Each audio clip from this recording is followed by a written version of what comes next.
akhyaarta kusoo dhawaada barnaamijkii aan idin ballansanayn oo ahaa inaan idin tuso sidee standard deviation and mean lagu samayn karaa Excel. Waxayna ka mid tahay waxyaabaha aadka noogu soo noqday. Waxaan rabaa marka si fudud oo simple ah inaan kuu tuso sidee marka aad haysato table aad ku diyaarisay Excel aad ugu samaysan kartaa mean iyo standard deviation-kiisa. Fadlan ila soco insha Allah. Waxaan soo qaadaa markaa mid ka mid ah asxaabteena buuggiisa teesaha ah. Marka waxaan tusaale ka soo qaadanayaa hadda table-kan oo kale. Table-kan waxaan ka qaadanayaa inta frequency class interval ku jirta iyo inta frequency misaan qaadanaya. Totalka xataa waa ka tagaya. Waxaan ku sameynaa markaa right click copy. Waxaan aadayaa Excel. Excelka waxaan dhigayaa markaa wixii aan waday. Waxaan soo qaatay table-ka qayb ka mid ah. qaybtii waxaan ku sameynaa meeshaan waxaan ku sameynaa button aan ku sameeyo button aan dhaho. Okay. Waxaan ku darsanayaa hal column hal row oo gadaal kor aan ku darsan doono. Kor waxaan ku qoranayaa markaa class interval-ka kanna sidii markii hore ahayd frequency-ga oo soo gaabiyay. Kadib waxaan qoranayaa table-ka si aan ugu talagalay aniga.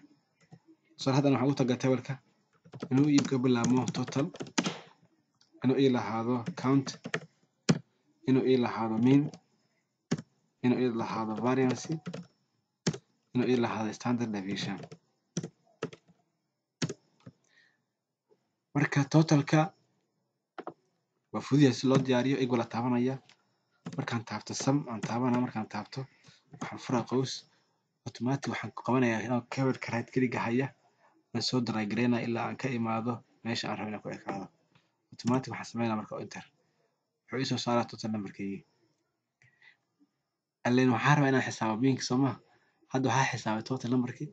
Count markaan sameynaa waxaan sameynaa equal meeshii aan ka qorayay sum. Hadda waxaan qorayaa count.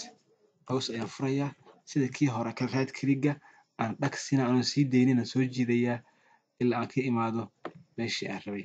Automatic waxaan dhahaa enter wuxuu saaraa inta number ka samaysan yihiin. Mean-ku waa fudud yahay. Mean-ka wuxuu ka samaysan yahay inaan dhahno equal number-ka total-ka ah divide by loo qaybiyay number-ka counting-ka ah. Enter wuxuu ii soo baxa markaa mean-ka intuu leeyahay. Variance-ga dhib badan laba column inaan sameyno ay tahay inaan x minus mean sameyno iyo x square inaan sameyno. Labadaba sameynaa si fudud maadaama table-keen iska yar yahay. X minus mean sidoo kale waxaan sameynayaa x power 2 ama power x square ka soo qaado x minus mean waxay noqonaysaa inaan markaas ku bilaabo kaliya equal aan dhaho. Kan waa x-kaygii mean-kaygina waa kan. X-kaygina click ku siiyo markuu ii soo baxo minus aan dhaho automatic aan aado meeshii ku aadan tahay mean-ka tiradiisa oon click siiyo markuu ii dhammaystiro enter aan dhaho. Waxaan ku noqonaa isagii waa drag gareynaa ilaa aan ka imaado meesha ay ku eg yahay saddexda qaybood oo ka kooban yahay. Markuu ii dhammaystiro total markaan inaan soo ogaadana kan oo hore oo ii xisaabsan yahay waana ii saaran yahay qaybtii waxaan soo tumeynaa bisa inaan drag gareeyo soo aado qaybta dambe. Automatic wuxuu xisaabayaa column-kaas. Kana markaan rabo inaan xisaabo kan oo jibaaran waay. Kanaan jibaarayaa bis. Saa u jibaara marka waxaan sameynaa x equal automatic waxaan keenaa kaas waxaan saarayaa power calaamadda anoo la qabanaya shift-ga number 6 haddii aad wadato laptop haddii aad wadato qaybaha kalena waa ka duwan yahay. Waxaan rabaa inaad iska fiiriso si la isugu qaban lahaa. Kadib aan sameeyo number 2 kadib aan dhaho enter waa fududahay inta kale waa soo drag gareynaa ilaa aan ka imaado kan ugu dambeeya. Markuu ii dhamaado kan markaan rabo inaan xisaabo totalkiisa kii hore aan soo drag gareynaa wuxuu ii keenaa halkaas. Kan oo kale hadda kulli markaan xisaabayo geeskaas ayaan qabanaya oo kaliya kulli wuu wada xisaabaya. Hadda waxaan rabaa inaan sameeyo markaana variance-ga.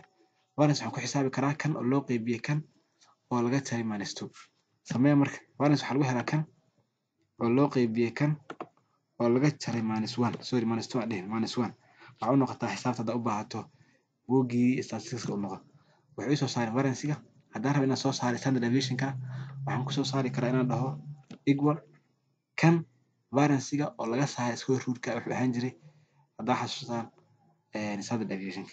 Waxaan leeyahay kan marka power 0.5 waa half waxaan ii soo baxa markaa inta standard deviation-kayga uu yahay waxa uu carara waxay tabelka inaad samayso tabelka way samaysan yihiin waxaan sameynaa bis copy automatic waxaan furayaa qofkii hadda idin sheegayay oo saaxiibkeen ahaa qaybtiisii waxaan dhigaa markaa tabelkii aan waday waxaan ku bilaabaa tabelka inaan qurxiyo sida caadiga tabelada loo qurxin jiro kale inaan qurxiyo qaar kamid waa saari doonaa hadda kan oo kale qoraalkaasi waa soo siksanaya waxaan keenayaa labada hore kan iyo kanna ma u baahni waa iska delete gareynayaa waa dantii rabaa ka gaaray kanna waxaan sameynaa marka inaan weynaysiisto oon la ekaysiiyo kii kale intaana aan ku bilaabo inaan ka dhigo xarfaha ugu horeeya capital letter inay ii wataan qaacidadii aan watay ahayd inay ahaadaan 2 times new roman kadib tabelka waxaan u bixinaa magaciisii waxaan leeyahay waa descriptive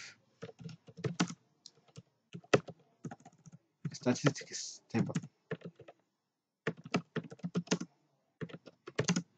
numberkiisa siinaa bis oo kaliya automatic markuu ay diyaarsan yahay ma u baahni wax kale in ay extra raadsado asxaabta markaa soo dhawaada wixii su'aal oo kale insha Allah waa furan tahay soo dhawaada insha Allah. Assalaamu calaykum waraxmatullaahi wabarakaatuh.